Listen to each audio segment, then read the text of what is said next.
¿Cómo andan, queridos teófilos, queridas teófilas? Hoy nos toca ver los relatos de la creación.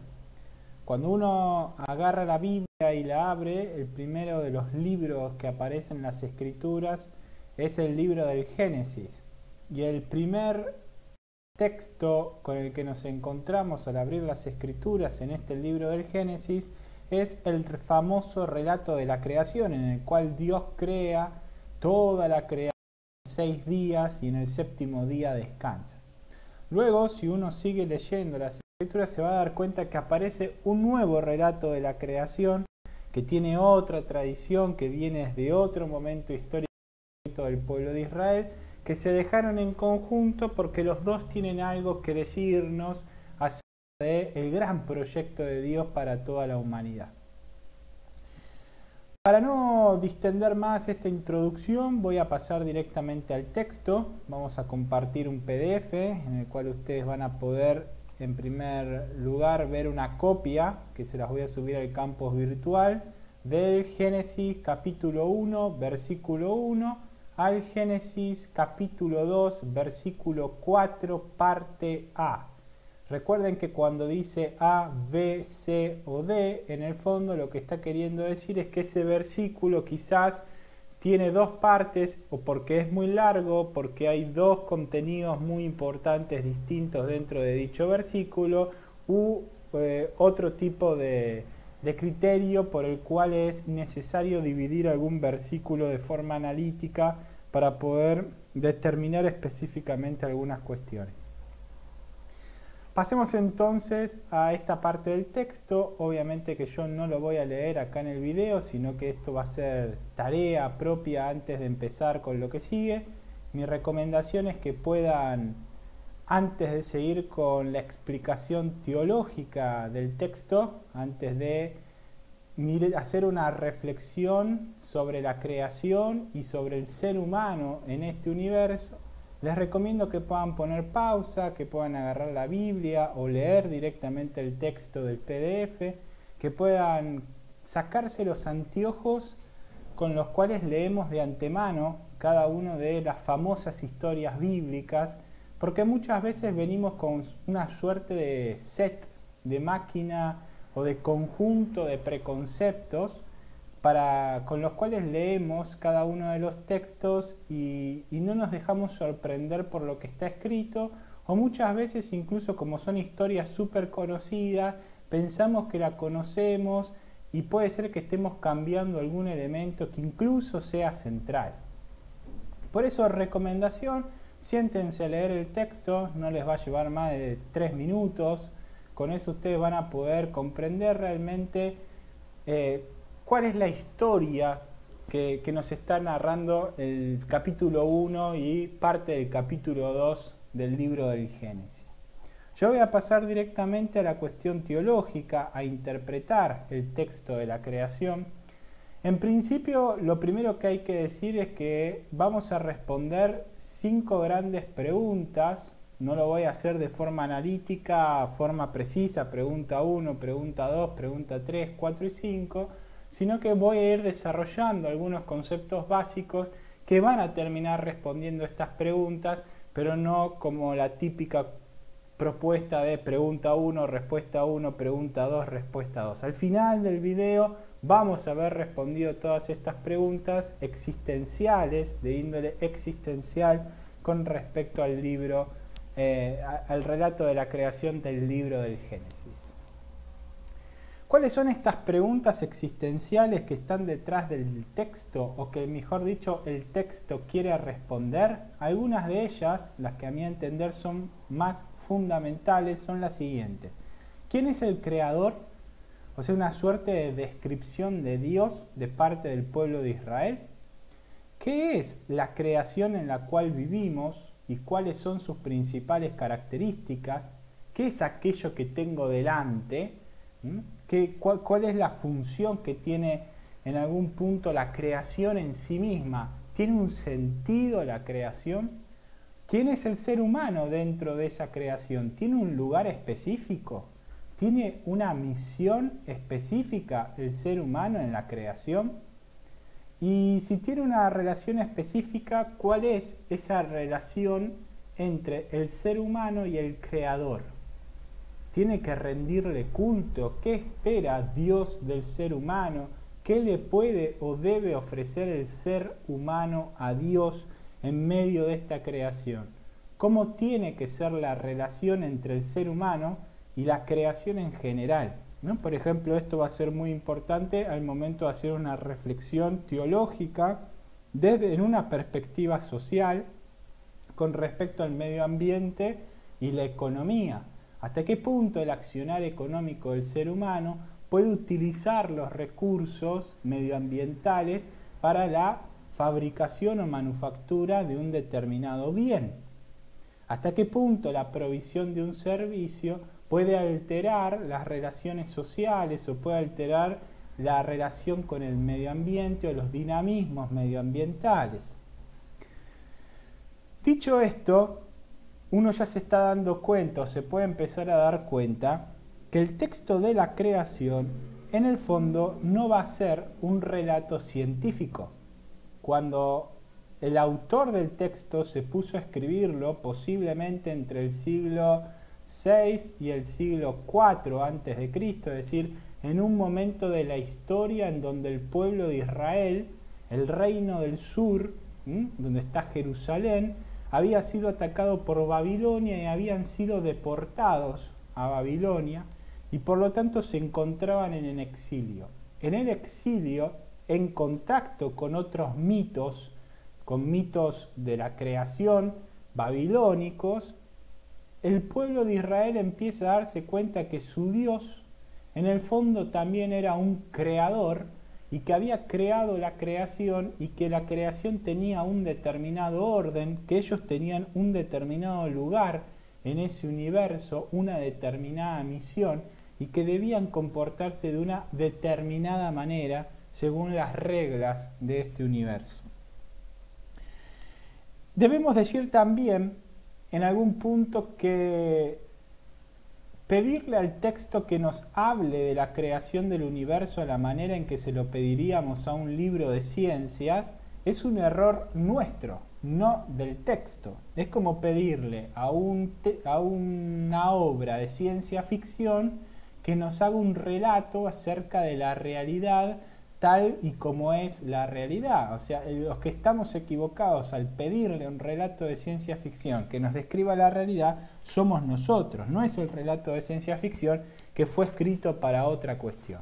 Lo mismo sucede acá, es un relato mítico, no es un relato científico, no es un paper que fue analizado por los científicos o los letrados, porque no existían los científicos según a la manera de la ciencia moderna, acerca de la creación. No nos quiere decir, no eran tan ingenuos los judíos de aquel entonces, el pueblo de Israel de aquel entonces, en pensar que Dios un día había hecho con un dedo las aguas, el otro día había separado el cielo y la tierra, el otro día hizo la luz, etcétera, etcétera. No intenta decirnos eso el texto, sino responder preguntas existenciales. Por eso ahora sí pasemos a desarrollar algunas ideas teológicas básicas. En primer lugar, insisto en esta idea de que no le podemos pedir al texto que nos haga ciencia, como diciendo, bueno, es opuesto a la teoría del Big Bang, porque en el fondo el texto no nos dice eso. Al leer el relato hay que entender que el libro del Génesis, el relato de la creación, no intenta realizar una lectura científica de cómo se inició el universo. No es una teoría que confronta, por ejemplo, al Big Bang. El relato es un relato mítico y dentro del relato mítico una cosmogonía. Intenta explicar el origen del cosmos, pero no a la manera científica y tampoco para responder las preguntas científicas. No busca una cuestión de causa y efecto como sí lo busca la ciencia, sino que busca explicar, por ejemplo, el sentido de la creación. Cuando habla del origen de la creación, en realidad está hablando del origen de forma mítica, pero para explicarnos para qué fue hecho el universo y cómo ese universo está ordenado. Eso lo vamos a ver a continuación en el punto 2 o 3, no recuerdo en estos momentos. Al respecto, la Pontificia Comisión Bíblica, que es el organismo, llamémoslo así, que tiene el Vaticano o la Santa Sede, mejor dicho, para hacer los análisis bíblicos de los textos. Son los mejores profesionales de la Biblia que tiene el Vaticano, mejor dicho, la Santa Sede, que es el gobierno de la Iglesia Universal, para analizar los textos bíblicos, encontrar sus sentidos más profundos, investigar si una determinada palabra en hebreo o en griego significaban tal cosa u otra, etc. Esta comisión, esta Pontificia Comisión, lanza o publica textos cada tanto acerca de una determinada temática. Uno de esos documentos se llama La inspiración y la verdad de la Sagrada Escritura. Y se pregunta obviamente por las cuestiones del título, de qué se trata la inspiración y qué es la verdad en las Sagradas Escrituras, porque claramente las Sagradas Escrituras en algunas cosas que hoy a la manera científica cuando las estudiamos nos damos cuenta que no está diciendo la verdad. Porque la realidad es distinta. Entonces, ¿de qué se trata la verdad en la Biblia? ¿Y de qué se trata la inspiración? Es lo que trata este documento. Este documento, en el parágrafo número 67, nos dice lo siguiente con respecto al relato de la creación. Estos no informan sobre cómo ha comenzado el mundo y el hombre, sino que hablan del Creador y de su relación con la creación y con la criatura.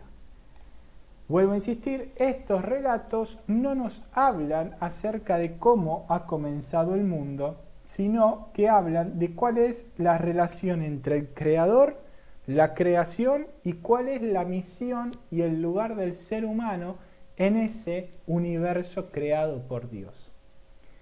¿Esto significa que el relato es menos importante, por ejemplo, que la teoría científica del Big Bang o de cualquier otra teoría que hable del origen del universo? La respuesta es no. Solamente es un horizonte de interpretación distinto. Cuando uno se acerca a una determinada temática, se acerca con unos determinados anteojos, con categorías, con preconceptos, con fundamentos filosóficos acerca de la realidad. Abarcar la realidad desde una perspectiva científica es distinto a abarcarlo desde una perspectiva mítica. Se intentan responder preguntas distintas y se estudia la realidad con categorías distintas. En este texto del Génesis no se intenta explicar el origen del universo según causas y efectos. Por ejemplo, una causa y efecto intentaría decir que Dios lanzó un rayo que hizo crecer las montañas y después lanzó otro rayo que hace crecer las criaturas desde la nada y después lanza otro rayo y creó al ser humano y así sucesivamente fue construyendo la creación. El texto del Génesis no apunta a eso, no busca determinar causas y efectos, sino que busca responder estas preguntas existenciales al principio. No habla de explosiones, no habla de cristalizaciones de energía en materia, no habla de la expansión del universo, no habla del Big Bang, no habla de nada de lo que la ciencia dice porque no es un relato científico, sino que busca responder preguntas antropológicas existenciales con los anteojos de la teología. De hecho, por ejemplo, esto nos lo demuestra que el verbo crear en la Biblia solo se predica de Dios. De quien solo se dice que crea es de Dios, porque Dios es el creador y no es criatura. Todo lo demás es criatura, Dios es el creador. En las Sagradas Escrituras el que crea es Dios y lo hace por medio de su palabra, y su palabra, como lo vemos en el texto del Génesis, es una palabra que ordena. De hecho, cuando uno lee el texto se da cuenta que en el fondo Dios crea ordenando ese caos original que había. Después la iglesia dirá que Dios crea desde la nada, haciendo una reflexión en torno a este caos, pero el texto, cuando uno lo analiza, hace referencia a que Dios de alguna manera va ordenando ese desierto, ese caos simbólico, en una casa común habitable. Es decir, donde pueda haber vida, donde se albergue vida. Y eso lo vamos a ver en el punto siguiente, en el cual en 7 días Dios trabaja 6 días, el séptimo día descansa, y vamos a ver de qué se trata el séptimo día, pero en estos 6 días realiza 8 grandes obras. Con esta idea que les decía de que fue ordenando el universo para dar lugar a la vida, vamos a ver que se hacen las primeras obras, las primeras 4 o 5 obras. Dios genera el lugar perfecto para que la vida se desarrolle. Genera la luz para separar la luz de las tinieblas, genera el firmamento y separa las aguas superiores y las aguas inferiores, es decir, el cielo y los océanos, genera la tierra firme, separando en algún punto la tierra, separando las aguas con tierra de por medio, y va a generar también en quinto lugar los astros del cielo, que van a permitir obviamente contemplar y trabajar la tierra y hacerla crecer según las estaciones del año. Una vez que está creado en algún punto este esquema, donde es posible la vida, Dios ordenó el caos de forma tal que da lugar a la vida, empieza a crear la vida específicamente, crea la vegetación, crea los vivientes marinos y las aves, crea los vivientes de la tierra y los seres humanos. Si uno se pone a ver, se da cuenta en el fondo que si Dios creó el firmamento separando las aguas superiores de las inferiores, fíjense que creó los vivientes marinos y las aves que viven en las aguas y en el cielo. Fíjense que si creó los vivientes terrestres era porque había creado al mismo tiempo la tierra firme anteriormente. Y en esa tierra firme están los seres humanos como la última obra de Dios, con lo cual nos está indicando que es un lugar privilegiado el que tiene el ser humano en la creación y que va a tener una misión particular. ¿Cuál es el séptimo día? ¿Cuál es el sentido, mejor dicho, de este séptimo día en la creación? Si Dios no necesita descansar, en el fondo es Dios, ¿no? En el fondo, esta situación busca fundamentar o darle un sentido mítico al culto del Shabbat judío. Ustedes saben que con la primera estrella del día viernes hasta la primera estrella del día sábado, los judíos, especialmente los judíos ortodoxos, celebran la festividad, o sea, todos los judíos celebran el Shabbat, pero los judíos ortodoxos celebran este Shabbat de una forma muy particular, que es aislándose en algún punto de todas las cuestiones que los separan de Dios, porque es un día consagrado a Dios, y se dedican a rezar en las sinagogas, se dedican a estudiar las escrituras, se dedican un día entero a Dios.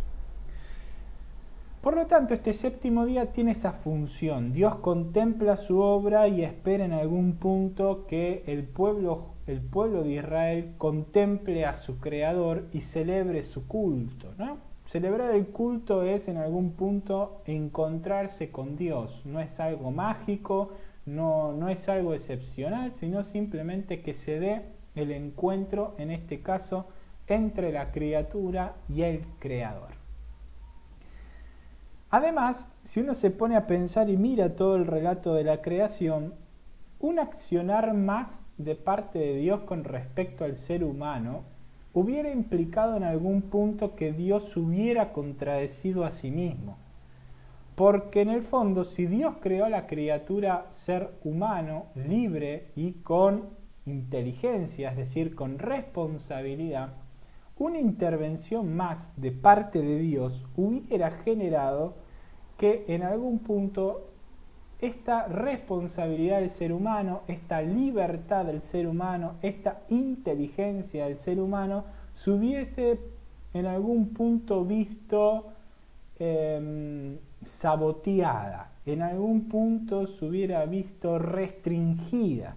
Y si Dios nos hace libres, no es para restringirnos, sino para que nosotros hagamos uso de esa libertad. No tiene sentido que nos hubiera, o no hubiera tenido sentido que nos hubiera hecho libres si después restringe nuestra propia libertad. Tampoco podría haber hecho algo más con la creación, con la creación además del ser humano, es decir, con el cielo, con las montañas, con las cascadas o con lo que fuera, porque la creación también tiene una suerte de autonomía. No tiene la libertad porque no tiene conciencia, pero sí tiene una autonomía. No es Dios, por ejemplo, el que genera los terremotos. Son las placas tectónicas que chocan entre sí y que van generando los sismos que nosotros llamamos terremotos. ¿Cuál es entonces este lugar privilegiado del ser humano? ¿Cuál es entonces la misión del ser humano en esta creación? ¿Cuál es la relación que el ser humano debe tener con su creador? La Pontificia Comisión Bíblica, en el mismo texto que leímos una frase unos minutos atrás, nos dice lo siguiente: mediante la estructura bien organizada del texto del Génesis, en el fondo, este relato nos permite conocer para qué y con qué objetivo el ser humano es como es. No nos está explicando cómo ha llegado al mundo, a la existencia el ser humano, más allá de decirnos que Dios es el creador y que es el fundamento de todo lo existente, pero no busca responder causa y efecto a la manera científica, sino que busca responder a la manera mítica el para qué y con qué objetivo el ser humano es como es. El relato describe una acción, un verbo propio del mitos. El mitos describe, nunca define, no es un diccionario, no busca causa y efectos. El relato describe, pero no define. La ciencia moderna es la que define. Dice, B pasa porque pasó A. C pasa porque pasó B y A. D pasa porque pasó C, B y A. Lo que hace el mito, a diferencia de la ciencia, es describir, no busca las causas y los efectos. ¿Qué nos dice el relato del Génesis con respecto a este ser humano, su misión, su relación con el Creador? Lo siguiente: cuando uno ve el universo que Dios creó, se da cuenta que el universo es ordenado. De hecho, como les decía, la palabra de Dios creadora va ordenando ese caos original para dar lugar al escenario de la vida y que la vida se desarrolle y se desarrolle en plenitud y encuentre en el ser humano su máxima expresión.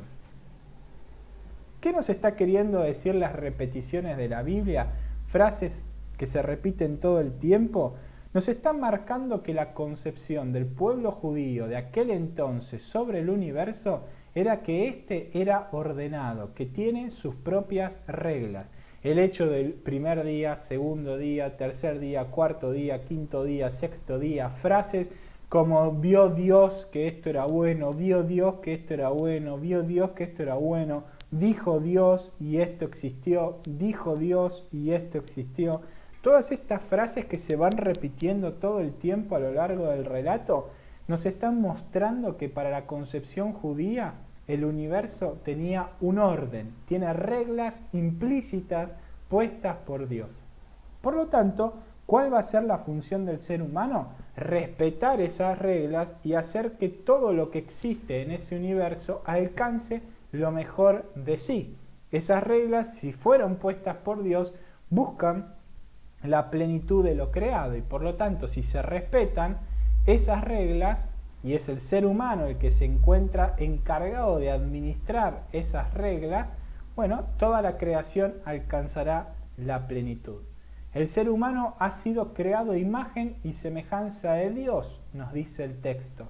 ¿Para qué? Para que sea responsable. ¿Para qué? Para que haga que todo se mantenga y dé lo mejor de sí. Es la única criatura a la que Dios le habla de forma directa. También nos dice el texto que el hombre y la mujer son iguales en dignidad ante los ojos de Dios. ¿Qué más nos dice el texto?